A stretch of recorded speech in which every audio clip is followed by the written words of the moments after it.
Hello, everybody, and welcome to another live edition of the Artist Forge. My name is Nicole York. I will be your host, and today joining me are your Artist Forge co-hosts and founding members, Becca Bjorky, Bassam Seba, Kat Ford Coates, and Matt Stagliano.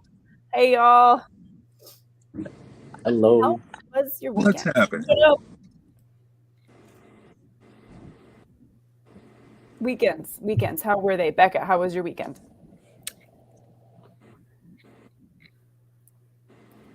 While she's thinking about it, if we have friends in the comments today, if you are watching the Artist Forge live on YouTube or Facebook Land or wherever you're at, say hi, let us know you're here. Boy, we must have all had exciting weekends. We can jump in. I'm definitely phoning in from a Planet Shit Show right now, so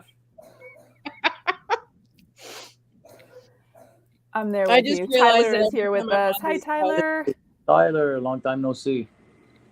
I'm eating something. I like that. I feel like I should go get myself some chocolate almonds or something. Bassam, how about you? How was your weekend? Oh, weekend was fine. Had a big birthday party for a friend. It's been a long time since we actually partied hard as adults with a whole bunch of people. So that was fun on Saturday night. Then didn't go to sleep till 4:00 in the morning. Nice.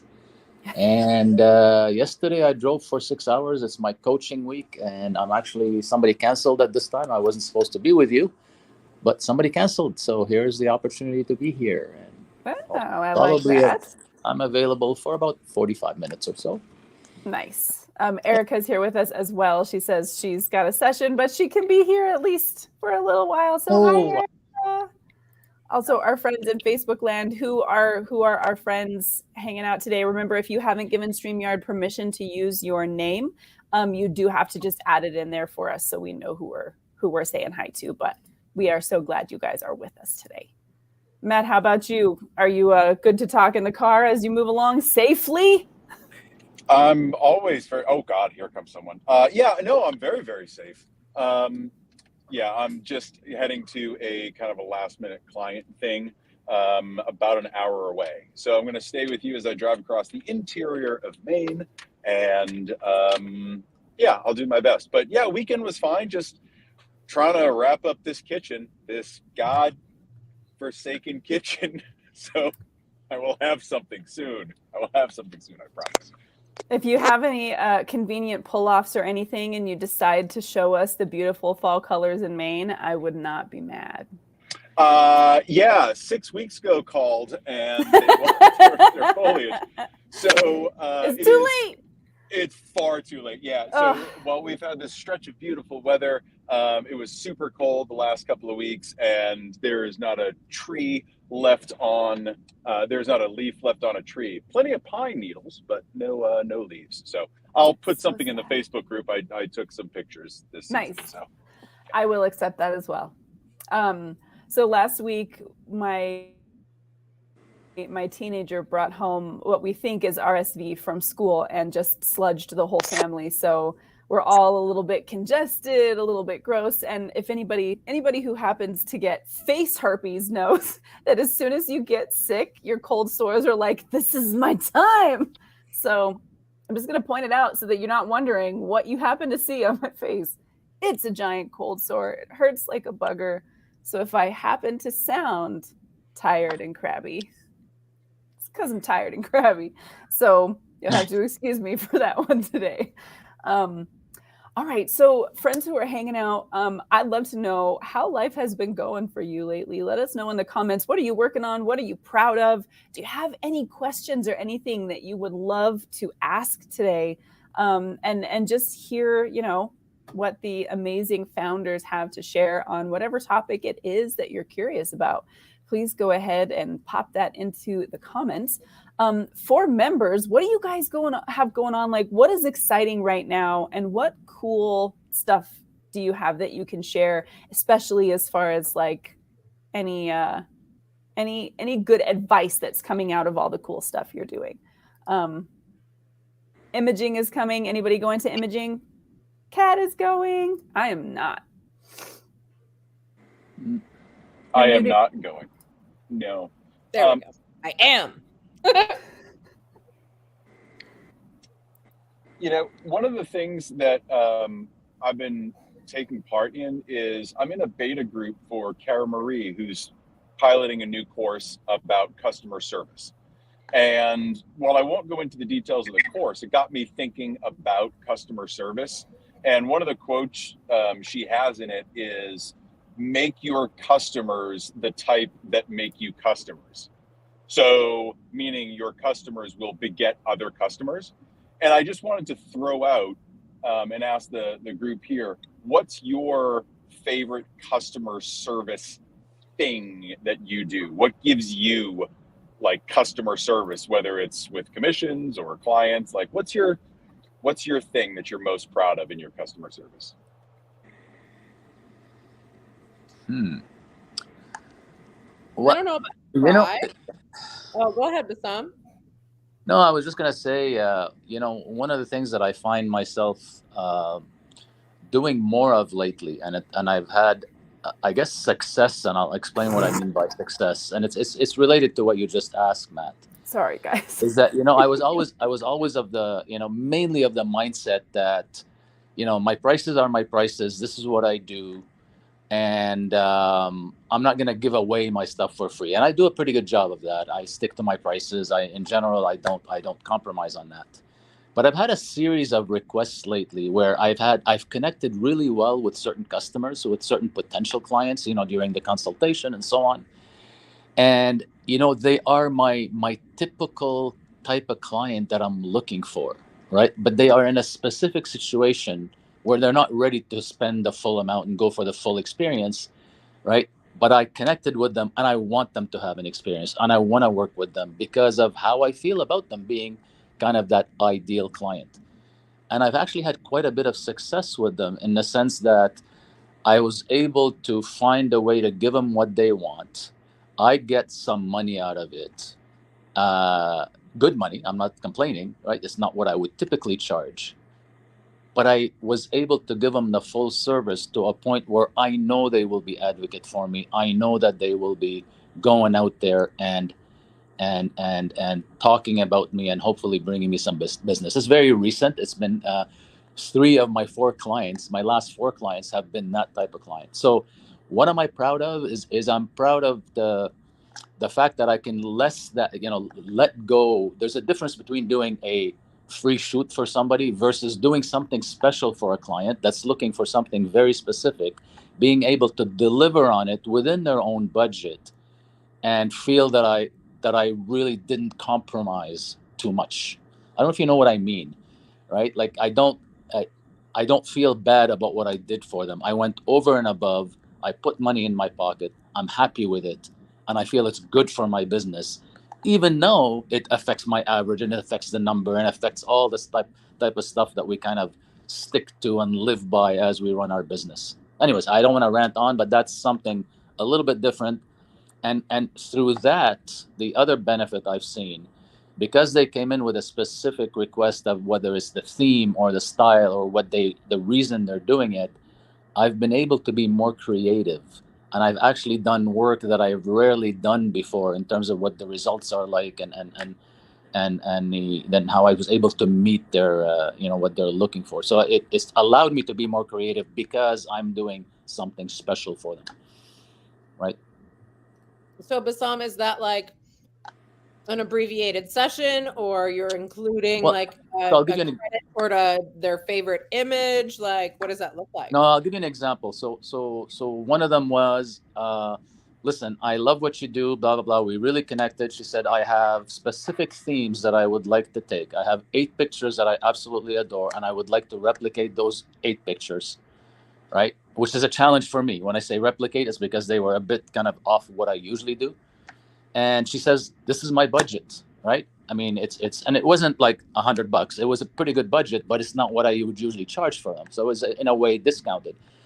But so I worked on recreating what she really wanted, and she ended up leaving with exactly what she came in for. And I threw in a couple of goodies because we just loved the pictures.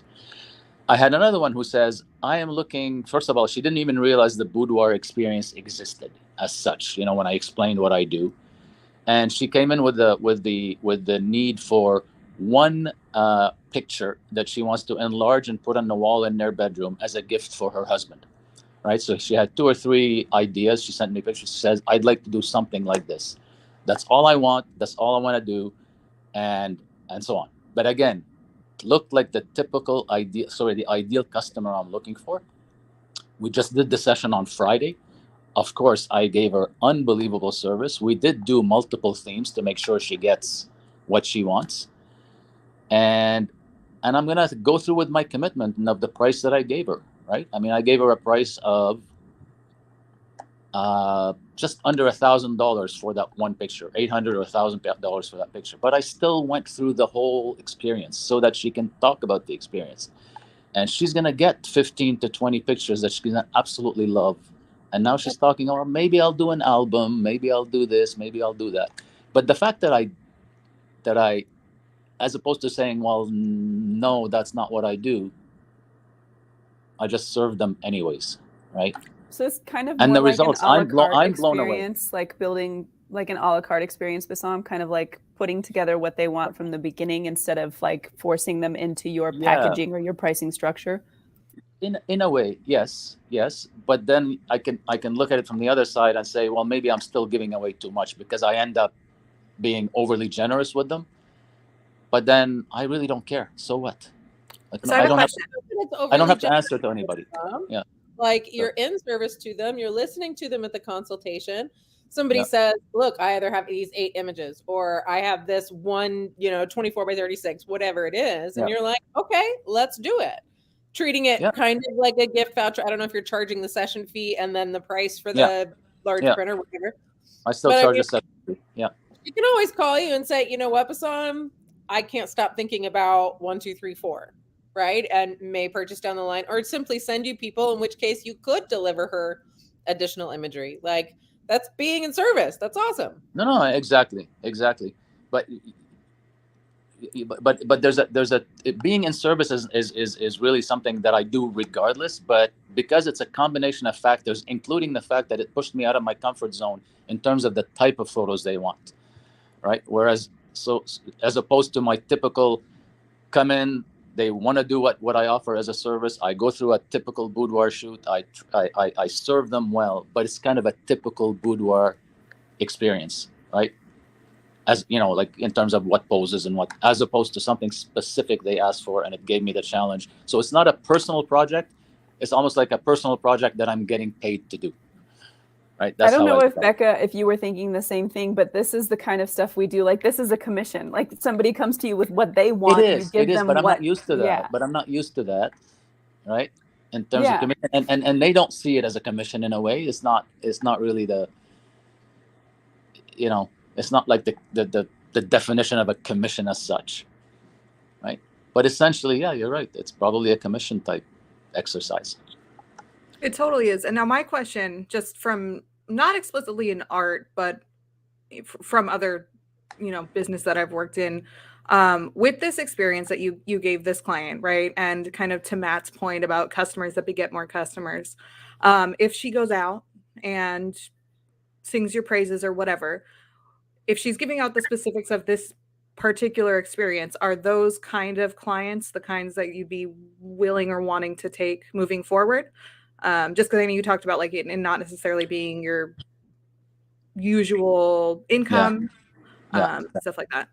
Well, one of the things I've done with these clients is they're well aware. I mean, I'm very transparent with them about my pricing, what I do, and they're well aware that I'm doing this for them, right? And all I ask of them is that if they recommend me to others, that they at least hint at what they should expect to spend.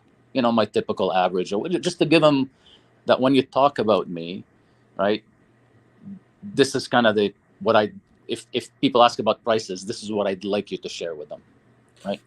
So that it's not going to get that same clients over and over and over and over, the same type of client. I don't know if it's the right approach or not, but I feel like there's a lot of trust there. You know what? And I'm not worried about being able to handle it. So if they bring me another one who's looking for, so what? Here I am serving people, making them happy, and eventually, it'll balance out. That's the whole thing. It's really not a burden. right? I don't have anybody to answer to. I'm just happy doing it, and I it's just that it's happened 3 out of 4 times, and I'm feel good about it. Well, and when Well, and people Becca, reach out to you too. after that, it's never a problem to say, well, I build these experiences custom. So what somebody else did may not be the thing, let's talk about what you want. And then I Actually, I give like you a that. quote, which is Yeah. exactly the way commission work goes. And for anybody who's interested in this, it's always a good idea just to know what what is your day rate. You can always make adjustments off of that, but if you at least know what your day rate is, then when somebody comes in with a specific kind of gig, if you want to take it or not, then you have a kind of a baseline to work from, right? But like this, yeah, like this is the business model that most freelance artists are working from. So But the tough part in terms of how generous maybe not the word generous, but I'll give you an example what I kind of worry about within myself. It's like what I beat myself over. So for example, this client that says I want one picture to put up on a wall, and we accomplish it, and we actually do what she wants, right? But I love 6 or 7 other images, and I want her to have them, and I just give them to her. Like, how do you guys feel about that? They're done. The job is done. She loves them. I love them. Why not? I don't love it, but I can't say that I've never done it, right? And the reason I don't love it is because I think it does cut into your ability to sell up a little bit. And it's okay to have your favorites. But I think, rather than just going right for that, pushing a little bit more on the sale end of being like, just seeing what you can do with it. I love being generous. I love giving more. But I also don't want to get to the point where I'm giving them more than what they actually purchased just because I like it. Right. Right. So if there's one or two, but like I said, I can't say I've never been in your shoes and I haven't done it, because I love some of the work that I produce for people and I want them to have it. No, but one thing I want to specify is I don't do this up front. Obviously, I will do this after we've gone through the exercise, after they decided what they like, what we like, and where their mindset is. And then based on that, I'll decide, do I give them, I don't know, 10 pictures for what I would usually charge for, or at least 20 pictures for what I usually charge for 15, or do I give them a few for nothing? But I only make that decision at that point, right?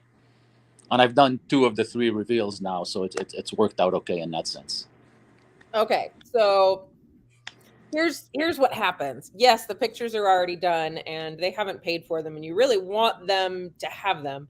If you're going to share them on social media, on your website, submit for accreditation, things like that, then by all means send them, a small like WebRes file. But what happens especially when you're dealing with somebody, you're asking them to share you and advocate for you and be an ambassador for you, guess what they're going to tell their friends? Right? You're undercutting your value with them, because now they're already coming in at a lower rate and they're getting 8 times whatever it is that they paid for. Right. And so they're going to be like, oh my God, Jen. So I worked with Bassam and it was so great. He was able to give me exactly what I wanted. And then after the fact, like he said, we had such a good time together that he sent me 8 images for free. Right. So like, I see that. No, obviously. Of 8 images for you. And would you hand them that same amount in cash? No, that's it. Yeah. I think a good question to ask yourself as well is that, so I'll just use this as an example. A couple of years ago, I had an author reach out to me. She wanted a book cover designed. So I make her this book cover. She really likes it. And then we lose contact for a while after she has the book cover. She comes back to me and she's like, hey, I just wanted to do a couple design changes, could pay for a couple design changes for the book cover. And they thought they were just going to do an ebook, but they decided to do the full print book, which needed, then the back cover and everything like that. And I look at the work that I did, and at the time I was happy with it and she was happy with it. But I look at it now as a better artist and I'm not thrilled with it. And I know that it's not as on target brand wise for the genre she's working in as it could be. It's not going to sell books for her that well. So I said, look, you know what? Just let me redo this cover for you. I didn't charge them anything. I was like, let me just redo this because I don't love you walking away with my name on this book cover that's not going to sell for you like it should. So I redid the book cover for them. They loved it. Were thrilled with the cover. It was much more on brand. It was going to do really well for them. It's probably just like a $300 job, but I just did it for free. They came back to me 2 months later and paid me $2,500 for a new set of images for something else.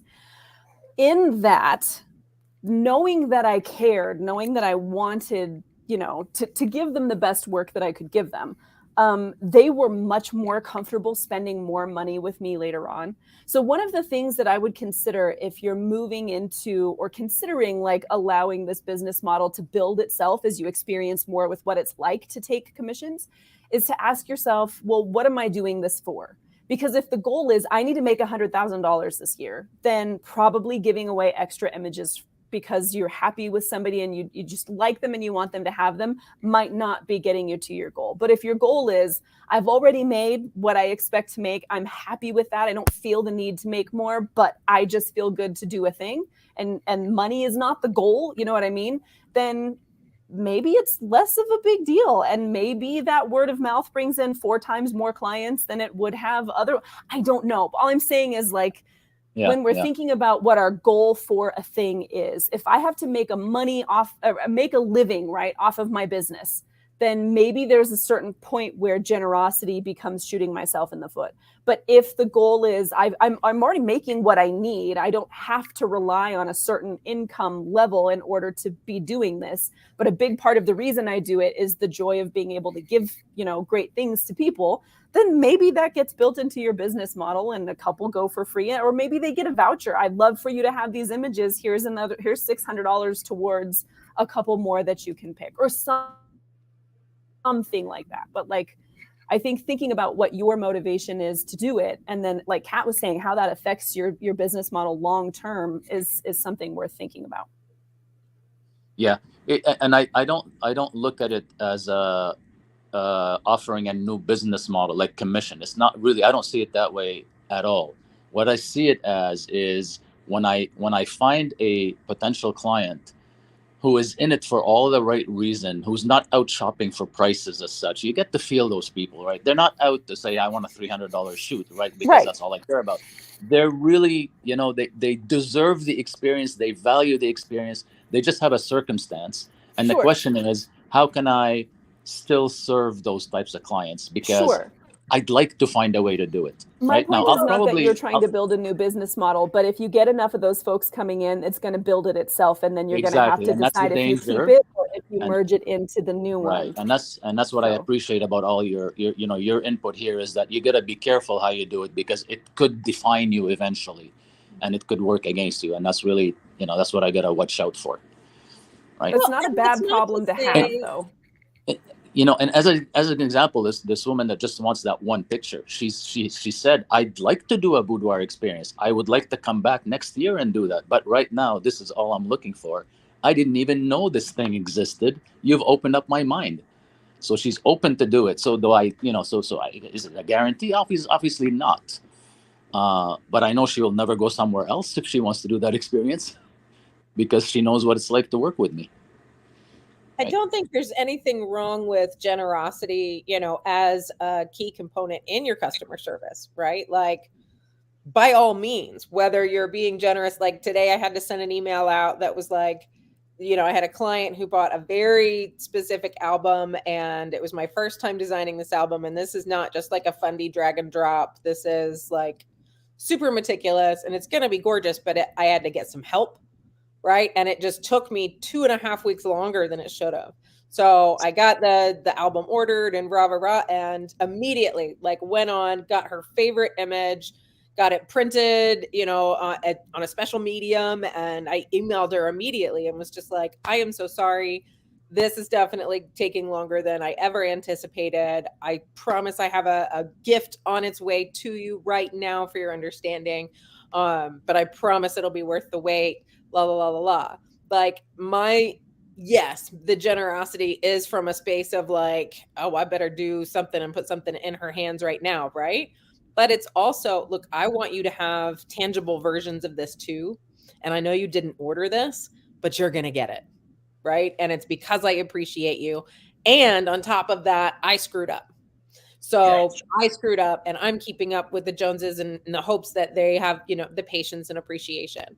But there has been those situations where it's like, well, what am I going to do with these images now that I can't share them?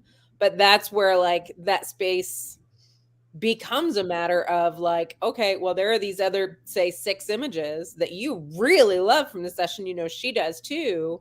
Like, being able to gift them to her, like, you have to weigh whether or not that will potentially limit her from coming back next year, because she kind of has what she wants, right? I want to grab this comment from Lindsay as well, just to tack on to what Kat has been saying. You can offer, for every paying referral you get from them, they receive a free image they couldn't get at the time, which I think is also a great way to balance that generosity and wanting to help people, along with making sure that you're still bringing in new customers as well. So another great potential option there.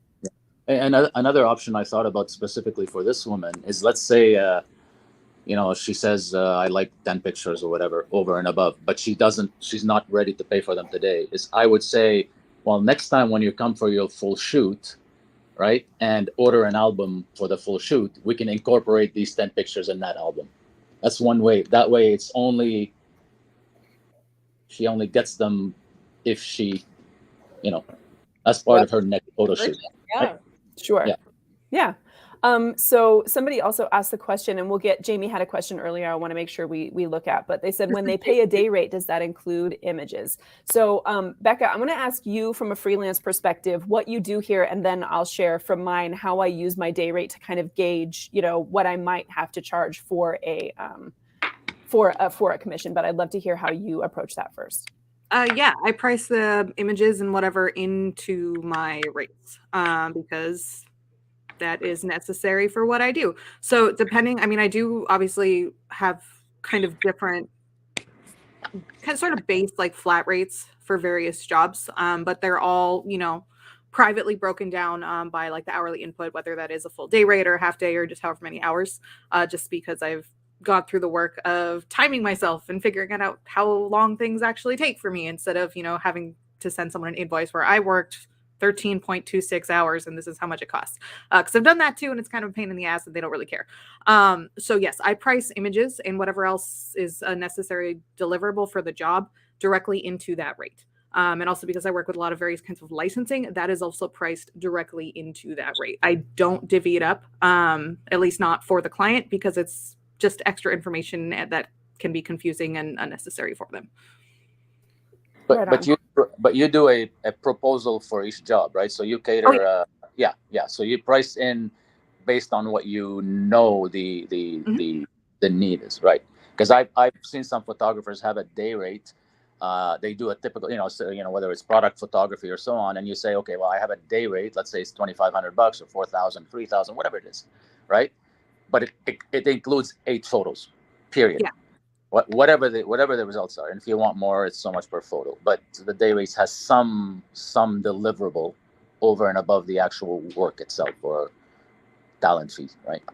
Totally, yeah. And that would be something. Even with illustration or whatever clients I'm working with, things on top, like I'm not saying no, we can't do that, or I have to give them everything, but it is detailed within that proposal and within the contracts that I have with my clients, where I'm like, you get this number of revisions, you get this amount of, sketches or drafts. This is what rights you have to all that information, things like that. So that is all detailed prior in writing. I don't know if anyone actually goes and reads it all, but it's all there. And if they do need more, then we would move on from there, and that would be additional cost.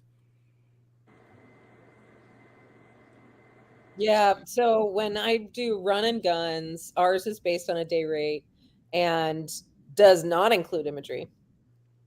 It's simply for like task and talent, right? Like whether it's me or a full team or whatever, like there's a day rate involved. And then there are packages that start at, certain levels. So it's not like a, zero risk, you can only choose one photo situation. It's like, no.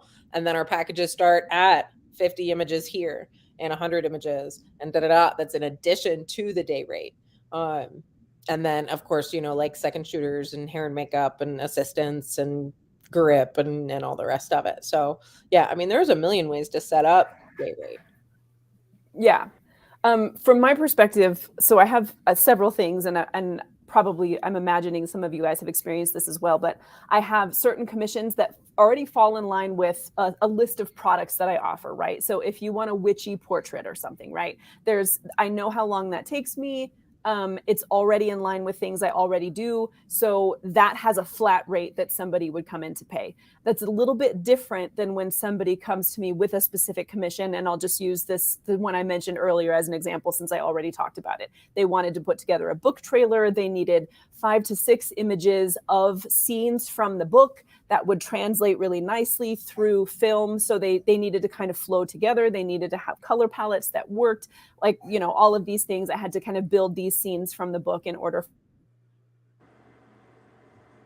to work well. So in that case, it's something that I haven't put together stills for a book trailer before, illustrations for a book trailer before. So it's not as if I have a baseline I can draw from, right? Like, I cannot tell you right off the top of my head that each image is going to take me 4 hours and blah, blah, blah. Haven't done it before. I'm probably going to have to use some techniques I haven't done before. So I can use my day rate then as a base and say, okay, well, if my day rate is whatever, $1,200, $1,400, whatever your day rate is, if that's what it is, and an image on average takes me anywhere between 2 to 6 hours, then it's going to take me this many days to finish. And there's the base, right? So I can at least look at that and say, if I'm working fully all those days, I need to make this much per day in order to pay my bills for this work. And then on top of that are the things like licensing. So this is how much it costs me just to make the work. This day rate is for me to be working all day on your stuff, not my stuff. And then after that, what are they going to be used for? So a small, indie author who doesn't have an audience yet, I'm going to charge them much less in licensing than I would for an author who has a great big audience, and this is going to go out to hundreds of thousands of people and it's going to make them millions of dollars. Then that licensing agreement is going to go on top of the day rate, and it's going to be, well, it's this $10,000 for 2 years with unlimited usage across these platforms, blah, blah, blah. But the base is looking at, I know that I need to make, and we did this during our money breakdown, but I know that I need to make whatever it is per day for my business to be viable, $1,200, whatever. I need to make that per day. So I need to earn on the days that I'm working for clients this much. And so my day rate then just acts as a kind of a barometer on how much I need to be asking for when I'm figuring out these individual commissions that don't necessarily have flat rates within my offerings. So I hope we heard from a few people there. I hope that helped. I wasn't sure who asked that question. That was Jamie too. Oh, that was Jamie too. Okay, awesome. So yeah, continuing on from there then, Jamie asked earlier, well, she said, I'm having a hard time still marketing myself. So, and I know this is something all of us struggle with off and on, particularly freelancers who, we don't have like a place where people can go, like a sign we can hang, on a building to be like, go here. Marketing yourself. What are some of the best tips that we have on how to make this not suck so bad, how to do it effectively? Be awesome. Make a list of what you love to do and a list of what you hate to do, and try to market the things you love to do. Yep. Sorry, in ways that you love to, which for me eliminates 99% of the effective ways of marketing.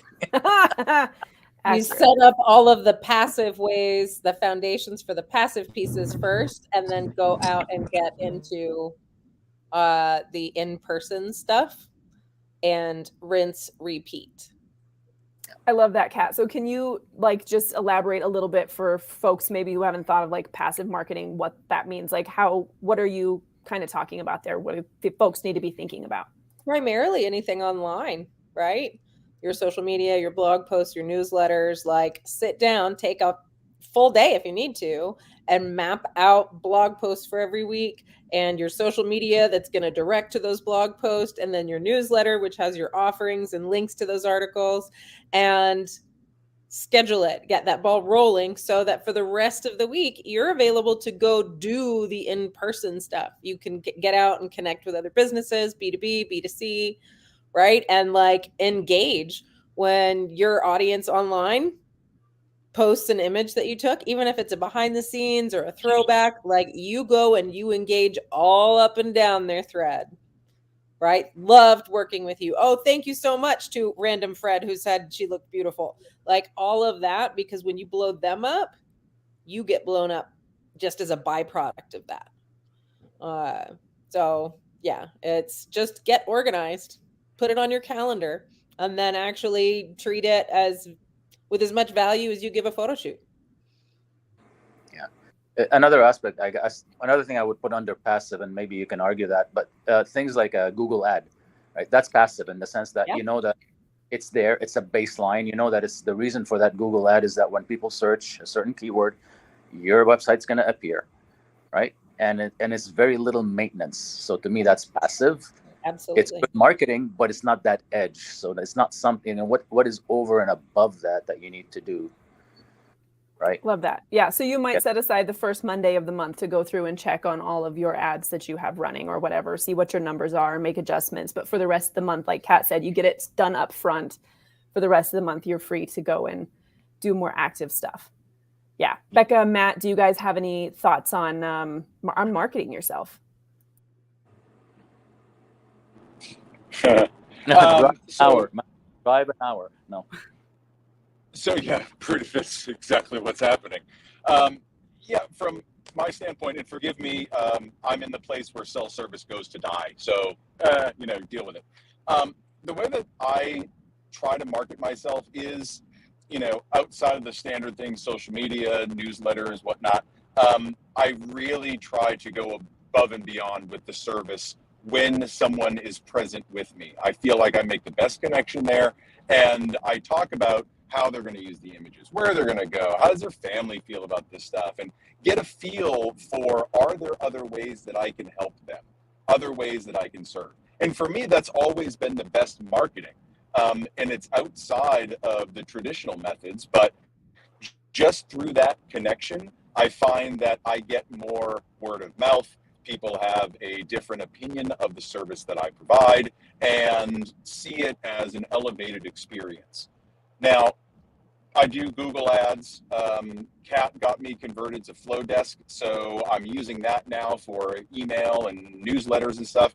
Super easy, totally worth the money. And now I'm cranking things out on a much more consistent schedule. So for me, it tends to be less about doing all the tricks and just making good, deep service connections with the clients. And I find that not only does that create rabid fans, but it allows them to talk about their experience positively more often than not. So it's not just, the pictures are fine. I had a good time. It was fine. They're rabid about it. Oh my God, these are the best pictures I've ever seen of myself. And then I do what Kat does as well. And cell service might have died. All right, so we'll give Matt a minute and see if I see something posted online, and I don't see it all the time, but when I see it posted,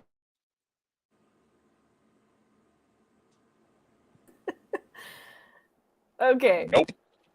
Yep. We lost you there, Matt. So sorry. That's okay. Not your fault. I mean, basically saying I'm a marketing genius. And I will miss that. Perfect. Becca, what about you? If you had some good self-marketing tips, what would yours be? I'm gonna stick with my be awesome advice. But yeah, I mean, kind of hitting those notes that Matt was just talking about, except for what we missed from him and Kat too. Like, I probably could market like in a more traditional sense a lot better because I don't do that. And I'm currently kind of branching out more into some like products and like pre-made stuff, which I've never really done before. And I am going to have to do some more actual kind of traditional marketing on that front. So I've been spending a lot of time learning about ads and SEO and blah, blah, blah, blah, blah. But regardless of that aside, I definitely put a lot of weight into those social aspects. And that is whether it is in person, you know, being available and being a good listener and stuff when dealing with clients, whether that is, you know, directly face to face or, you know, via email, via Zoom, whatever it is. But also, you know, on platforms like social media where I want to be available. I want to be friendly. Like I want to create those actual social connections with people that are going to let them feel maybe even kind of like, I don't want to say brave, but, you know, willing enough to, you know, want to work with me. They want to feel like I'm someone who's going to get them, who's going to get their ideas and going to be able to complement those ideas through art. So I put probably 99% of my weight into maintaining those social connections, even if it's with someone that I might never even talk to again. It's just a single comment exchange somewhere, like Kat was saying, like, you know, boosting someone in the comments. But maintaining that I'm a person and I'm interested in other people as a person, and we can go ahead and make awesome art together. Love that. So if I were to add anything to what these geniuses have already said, mine would just be consistent and test everything. So if there's one thing over the last couple of years of switching from marketing my photography and my art, which was relatively easy, to moving over to trying to market books, which is a whole different ballgame. Two of the things that I have learned is that consistency is a really big deal. Showing up regularly in places where people can expect you and repeating similar messages over and over again so it gets beat into their brain is a really, really big deal. Consistency in marketing is huge because my mistake in general as a person is that I'm like 5 different people squidged into one body. So I tend to be flinging different things in every direction all the time. Like, look, I made pretty potion bottles, and oh, look, a rug is hanging on my wall, and I also wrote a book, and here's an art, and there's a photo. Like, people are like, I don't know what to take from here. I need to be able to give people the same message over and over again consistently, so that they know what to do. Because most of the time, and I'll add, so call to actions to that. I'll add a call to action. You need to tell people what you want from them. You will have a few folks who will just show up and say, I saw your thing and I really like your thing and I want your thing. And you're like, yes. But that is maybe 10% if you're lucky of all the folks. Other people, you just need to build a little path for them and be like, I make this. If you want it, click this button. And then they're like, wow, I think I will click the button. And if you make it easy for them to follow those steps and you give them those steps over and over again, you're just removing barriers for people being able to get to where you're at. So consistency and an easy path to follow, 2 really big things that I have learned to do.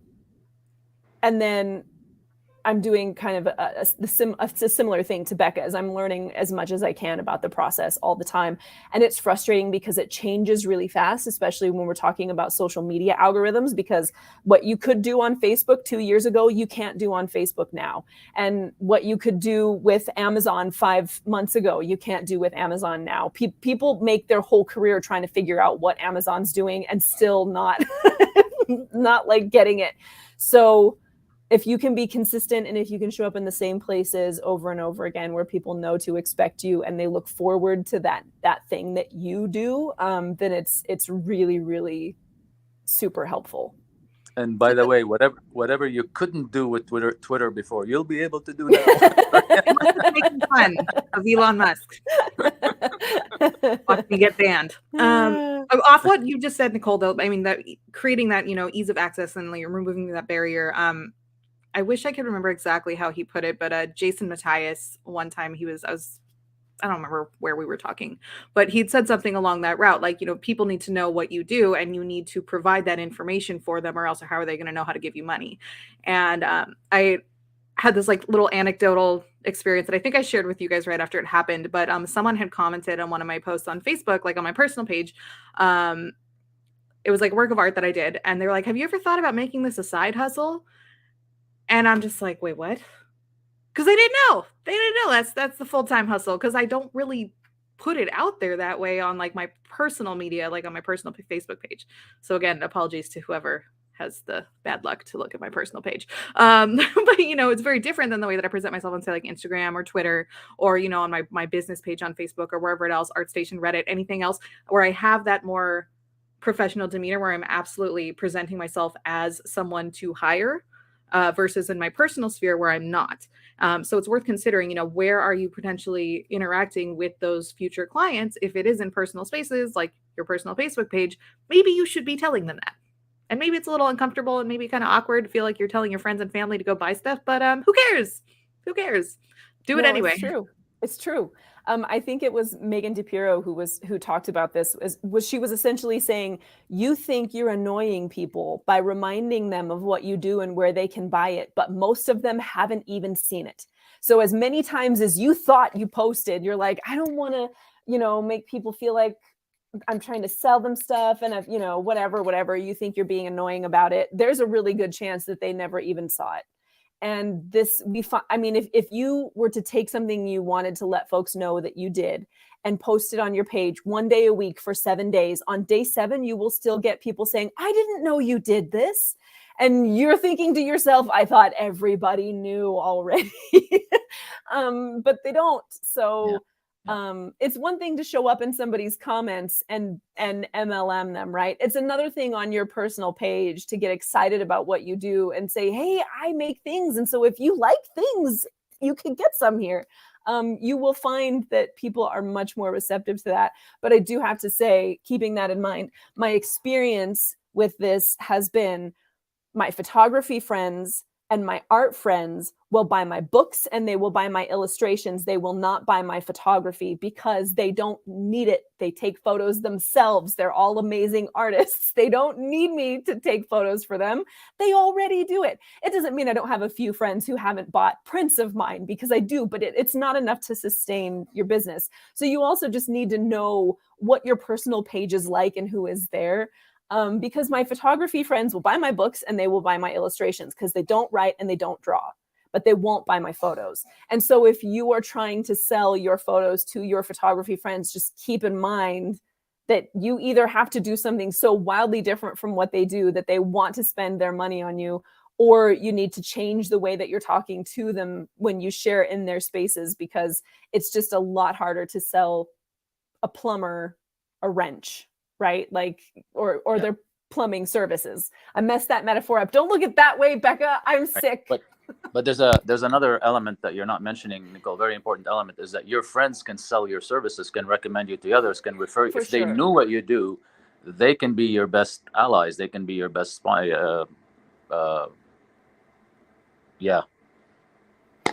Why am I stuck for the word? Ambassadors. I passed it on to you. I'm sorry. No, but they could be your best ambassadors, right? So, yes. So they need to know what you do, even though they may not be the client themselves, right? There's an advantage that they already are your friends, right? So they're probably gonna recommend you more than somebody that doesn't know you. Yep. Lindsay just saying in the comments, my mother-in-law was hearing talk about a photo project I'd like to do and was like, probably somebody around does that. Yeah, me. That's funny. We probably all have felt that before. Yeah, so I mean, I feel like that was a pretty good roundup of stuff. Jamie, if you still have any questions about that, make sure that you follow up in the comments and let folks know. And if you are watching today and you want to share your best tips for marketing yourself, make sure that you do that in a Facebook group. Let everybody know. The more we share, the more we know, the better we do. And a rising tide raises all ships. So let's be there for each other that way. So as we near the end of the hour today, any final thoughts, y'all? This was a great conversation. We touched on a few different, really fantastic topics. Is anything stuck out, or is there anything you maybe didn't get to share or you would want to leave folks with for today? Yeah, I want to go back to what Matt mentioned about what Kat suggested to him to use. What program? Sorry, I just want to catch what you said. Work. Sure, it's called Flowdesk, FLO desk. Oh, Flowdesk. Okay. Yeah, and it replaced MailChimp for me. I think. Oh, I see. Okay. Yeah. For my final thoughts, Nicole, before I lose service again, is there is a direct correlation between marketing yourself and the customer service that you can provide. So they are interlinked, because the more marketing you do, the more customers that'll be in front of you. So if you have your customer service game strong, then it just is all that more helpful when people finally do figure out what you do and where to go to get it. But if you can market as much as you want, but if you don't have a good customer service strategy, it's probably going to fall apart and work against you. So it always comes back to that. And yeah, I really enjoyed the conversation. Customer service is marketing, folks. Remember that. What Nicole said. So I mentioned that I just opened an Etsy shop a couple weeks ago, and What's it called, Becca? No. What's it called, Becca? It's my name. But on the customer service part, so I got my first reviews this week, which was exciting. They were 5 stars, but no, the first one though called out customer service because it was someone who had messaged me and had a bunch of questions, and so I answered their questions and I made sure to fix their problem, and they bought multiple products all at once, and then gave me 5 stars. So like that, so simple. And just looking, like I'm still figuring out the marketing part. And again, this is like totally new to me that I like literally impulsively did this little side project and now it's growing kind of. But I've definitely like looked like in market researching other stores and like what they're selling and how they're doing it. And like even people like looking at their views and like who's getting more traffic and stuff like that, or like even more sales, like knowing that the customer service stood out to someone enough that they wanted to go and write about it and like sing that praise like was so exciting to me. So again, yes, customer service is marketing.